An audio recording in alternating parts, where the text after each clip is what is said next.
इस वक्त हमारे साथ मौजूद हैं फैसलाबाद के पीर इम्तियाज शाह साहब, जिन्होंने दुनिया का सबसे बड़ा कुरान पाक का नुस्खा अपने हाथ से बमा तर्जमा लिखा है। तो उन्होंने मुझे इस तरह मोटिवेट किया था कि आपको इमाम हुसैन अलैहिस्सलाम का वास्ता है, उसका वजन भी है, वो 4 या 5 मन है गालबन। दुनिया के सबसे बड़े जो कुरान पाक हैं उन पे काम शुरू करें। उस वक्त हम वार और टेरर में थे। इसको लिखने का अरसा कितना लगा आपको? इसमें कभी 1 घंटा लिखा जाता था, कभी 15 मिनट लिखे जाते थे, कभी सारा दिन, कभी सारी रात। तो ये मुझे बुजुर्गों ने जो इल्म अता फरमाया उसी का अक्स है। ज़ाहिरी तौर पर मेरा उस्ताद इसका कोई नहीं है। पहले मैंने नुस्खा लिखा था, वो 1.25 किलोमीटर लंबा था। इसका एक्सपेंस जो है वो कितने तो लोग देखें इतना बड़ा जब कुरान बंदा देखता है तो बंदा सोच में पड़ जाता है कितना बड़ा कुरान पाक। डिजिटल पाकिस्तान की वीडियोस देखने के लिए हमारा चैनल सब्सक्राइब कीजिए और बेल आइकॉन को प्रेस कीजिए ताकि आप हर वीडियो से बाखबर रह सकें। अस्सलाम वालेकुम नाज़रीन, डिजिटल पाकिस्तान के साथ मैं हूं आपका मेज़बान शकील चिश्ती। नाज़रीन, इस वक्त हमारे साथ मौजूद हैं फैसलाबाद के पीर इम्तियाज शाह साहब, जिन्होंने दुनिया का सबसे बड़ा कुरान पाक का नुस्खा अपने हाथ से बमा तर्जमा लिखा है। नाज़रीन, इसकी लंबाई 40 फुट लंबाई है और 8.5 फुट इसकी चौड़ाई है। नाज़रीन, इनसे हम जानते हैं कि ये लिखने का इन्होंने सोचा कब और कितने अरसे में ये लिखा गया और कौन कौन सी मुश्किलात का इनको सामना करने के बाद ये जो है वो कुरान पाक की तकमील हुई है। इनसे हम गुफ्तगू करते हैं और जानते हैं। अस्सलाम वालेकुम। वालेकुम सलाम। जी सर, कैसे हैं? अल्हम्दुलिल्लाह खैरियत। जी सर, बताइएगा कि आपका ये जहन कैसे बना कि आप कुरान पाक लिख सकते हैं और ये कब आपने आगाज़ किया लिखने का? देखिए, नेकी जो भी होती है बुजुर्गान दीन की तफैली होती है। तो जो मेरे बुजुर्ग हैं हज़रत गौस-ए आज़म सैयद ताहिर हसनैन असद हुसैनी शाह सरकार हुसैनी मंज़िल नूरानी पर बागबानपुरा लाहौर, तो उन्होंने मुझे इस तरह मोटिवेट किया था कि आपको इमाम हुसैन अलैहिस्सलाम का वास्ता है, और दुनिया के सबसे बड़े जो कुरान पाक हैं उन पे काम शुरू करें। उस वक्त हम वार और टेरर में थे। ठीक है जी।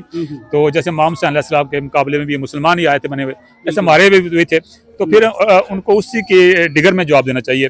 तो फिर अल्हम्दुलिल्लाह मैंने काम शुरू किया। तो पहले 1.25 किलोमीटर लंबा कुरान शरीफ लिखा, फिर गैर तर्जमे के दुनिया का सबसे बड़ा कुरान पाक लिखा। अब ये कमिश्नर फैसलाबाद ने ये अल्हम्दुलिल्लाह लिखाया है, तो अल्हम्दुलिल्लाह मुझे खुशी है कि शकील चिश्ती आज की कवरेज के लिए आया हुआ है। जी बिल्कुल, आपकी मोहब्बत है, आपने बुलवाया। ये बताइएगा कि इसको लिखने का अरसा कितना लगा आपको? इसको 1.25 साल का टाइम पीरियड है और इसमें कभी 1 घंटा लिखा जाता था, कभी 15 मिनट लिखे जाते थे, कभी सारा दिन, कभी सारी रात। तो इसको रमज़ान 13 रजब को शुरू किया था। एक रमज़ान दरमियान में आया और दूसरी रमज़ान की 27वीं तारीख को, जो कि लैलतुल क़द्र की रात है। आप सल्लल्लाहु अलैहि दुनिया से ज़मीन पर तशरीफ़ लाते हैं, मोमिनी के घरों में जाते हैं, इनाम देते हैं। तो मैंने फिर ये पाकिस्तान की तरफ से फिर ये पेश कर दिया। तो मैंने कहा ज़रूरी हमारे पाकिस्तान की तरफ से कबूल करें और पाकिस्तान पे ख्याल फरमाएं। अच्छा, रोज़ाना कितना वक्त देते थे आप लिखने में?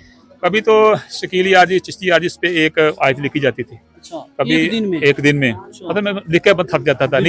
कभी 15 मिनट, कभी आधा घंटा, कभी 3 घंटे, कभी सारी रात लग जाती थी, दिन भी लग जाता था कभी। तो इसी तरीके कार से कभी पूरा हफ्ता जो है 3 घंटे, 4 घंटे। तो ये क्योंकि काफी लंबा होता था, उसको पढ़ना, उसको चेक करना, लिखने के बाद फिर उसकी प्रूफ रीडिंग करना, फिर प्रूफ रीडिंग करके फिर आगे जाना। बिल्कुल, ये देखें कि इसकी लंबाई इतनी बड़ी है, तो इसको मतलब कोई जगह भी इसकी कोई मखसूस होगी? कितनी जगह इसने मतलब कहाँ पर इसे रख के? इसका एक रूम लदा मखसूस इसका बना हुआ है और उसके अंदर एक बाकायदा मशीनरी बनी हुई थी। जो लिखने वाला होता था वो अलहदा होता था, जो लिखना होता था वो मशीन के ऊपर आता था, फिर लिख के बाद पीछे फोल्ड होता जाता था। तो इस तरीके कार से उसको लिखा जाता था। फिर जो लिखते थे उसको देखा जाता था, इसमें कोई गलती तो रह नहीं गई, फिर भी अगर कोई रह गई हो तो अल्लाह पाक जनाब माफ फरमाए। अच्छा, इसमें जो वर्क इस्तेमाल किया गया, ये कौन सा वर्क? ये प्लास्टिक के पेजेस है ना। प्लास्टिक के पेज से शकीली आजी वो शहीद नहीं होते, वो फटेंगे नहीं और ना ही उसको उस पर आ जाएंगे। तो किस चीज़ से लिखा है आपने? इसको हमने स्याही से लिखा है। स्याही से लिखना सुन्नत है। पहले बुजुर्ग जब स्याही से पहले उसको लेते थे, उसको पीसते थे, उसको पकाते थे हल्की आंच पे, फिर उसको उससे लिखते थे। अब बनी बनाई अल्हम्दुलिल्लाह मिल जाती हैं बुजुर्गान की दीन के तफैल, उससे अल्हम्दुलिल्लाह इसको लिखते। कितने रंगों में आपने लिखा है? ये 4 से इसकी जो आयत हैं वो ब्लैक कलर में है, तर्जमा इसका रेड कलर में है और मौजू काफ इसके ग्रीन कलर में है। जहाँ से सूरज शुरू होती है वो सब्ज़ कलर में है, जहाँ से स्पारा शुरू होता है वो जहाँ सूरज शुरू होती है वो ब्लू कलर में है, जहाँ स्पारा शुरू होता है वो सब्ज़ कलर में है। तो इस तरीके कार से इसकी जो तर्जमा है वो इसका रेड कलर में है, ग्राउंड इसकी वाइट है, इसका जो हाशी है इसके वो ब्लू कलर में है। इस तरह कोशिश की थी कि ये इंटरनेशनल नुस्खा बनना है, तो इस नुस्खे को जो है इंटरनेशनल मेयार के मुताबिक हम बना के अक़वाम आलम के सामने पेश करें और ताकि पाकिस्तान का एक नाम, एक वकार जो है पूरी दुनिया में रोशन हो सके। अच्छा, इसमें जो आपने तर्जमा लिखा है वो किस तफसीर से मतलब आपने लिखा? वही जब मैं इसको लिखने लगा था शकील चिश्ती आजी, तो कमिश्नर से मेरी बात हुई थी, तो उन्होंने कहा जी आप अपना कोड करें। तो मेरे जो परदादा जी हज़रत महबूब शहीद अली हुसैनी रज़ी अल्लाह ताला अन्हु वक्त गौस-ए आज़म हुए हैं लाहौर हुसैनी 23 किलोमीटर मुल्तान रोड पे आपका मज़ार शरीफ है। तो उन्होंने तफसीर लिखी हुई थी, तफसीर अहले सुन्नत व जमात। तो उसको जामिया नईमिया लाहौर, बहुत बड़ा मदरसा दुनिया इस्लाम का, उनके जामिया मोहम्मद जो है ना नईमी साहब होते थे, उस वक्त हयात थे, तो जो उनके प्रिंसिपल थे, उन्होंने फिर इसको जो तफसीर को रीड किया था, उनकी तरफ सर्टिफिकेट था। महकमा काफ ने भी उस तफसीर को सर्टिफिकेट दिया हुआ था, मुख्तलिफ उलमा अहले सुन्नत ने उसको सर्टिफिकेट दिया हुआ था, पाकिस्तान के जय्यद आलमों ने उस तफसीर को सर्टिफिकेट दिया हुआ था।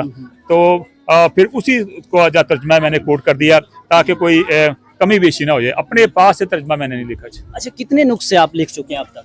पहले मैंने नुस्खा लिखा था, वो 1.25 किलोमीटर लंबा था। उसकी कोशिश कर रहे हैं कि उसकी ना कहीं लाहौर के अंदर या फैसलाबाद में की जगह पे उसकी हम उसकी ज़ियारत करवा सकें, दादा साहब हो जाए। तो उस 27 इंच चौड़ाई में 1.25 मील लंबा है। उसको इकबाल स्टेडियम में खोला गया था, तो उसका वज़न भी है वो 4 या 5 मन है गालबन। तो बड़ी बड़ी चरखियों के ऊपर वो लिखता है वो। इसके अलावा एक और मैंने उसका लिखा था, उसका ऐसे 51 फुट लंबा पेज था, 10 पेजेस से, इतनी चौड़ाई में, वो भी तर्जमे के साथ, वो बगैर तर्जमे के साथ। उन दोनों को इकबाल स्टेडियम फैसलाबाद में फैसलाबाद की इंतजामिया ने खुलवाया था। तो जब उन्होंने वहाँ पे खुलवाया तो उसके बाद फिर उन्होंने हमें कहा कि मैं तर्जमे के साथ लिख के दें। फैसलाबाद की इंतजामिया के तामुन से इसको अल्हम्दुलिल्लाह कंप्लीट किया। अच्छा, तो ये देखें कि आपने तर्जमे के साथ और बगैर तर्जमे के साथ भी लिखा है, तो अब इसकी तस्दीक वगैरह और लोगों की मतलब इस तरह के एतराज़ात भी आते हैं, कुछ इस तरह के मुश्किलात?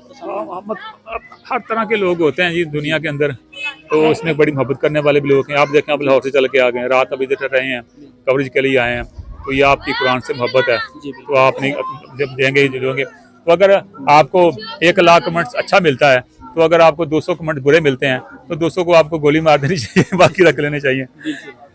अच्छा, नेक्स्ट क्या प्लान है? कोई इससे मजीद आप मतलब कोई? हाँ, करेंगे काम, वो धमाका ही करेंगे इंशाल्लाह ताला, लेकिन इसको मैं पब्लिक अनाउंस नहीं कर रहा ताकि वो लीक ना हो जाए ना। जी बिल्कुल। अच्छा, ये तो वर्ल्ड रिकॉर्ड आपने मतलब ये दुनिया का सबसे बड़ा कुरान पाक लिखा है, तो ये रिकॉर्ड में भी दर्ज हो गया या भी होना? असल गिन्स वाले ना कुरान शरीफ का रिकॉर्ड में थोड़ा सा घबराते भी हैं, ठीक है ना, तो उसमें बड़े बड़े वाहियात रिकॉर्ड भी हैं।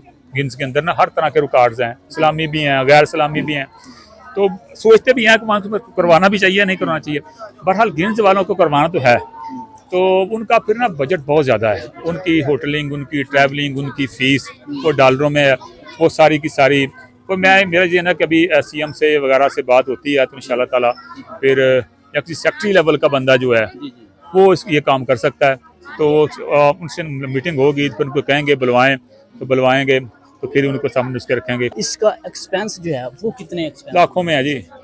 अब ये देखें, ये खालिद साहब ने मंगवाया है जी। अब इनसे पूछें कितना खर्चा इनको आ रहा है, ये सारा अरेंजमेंट करना, ये भी कुरान के ऊपर ही है।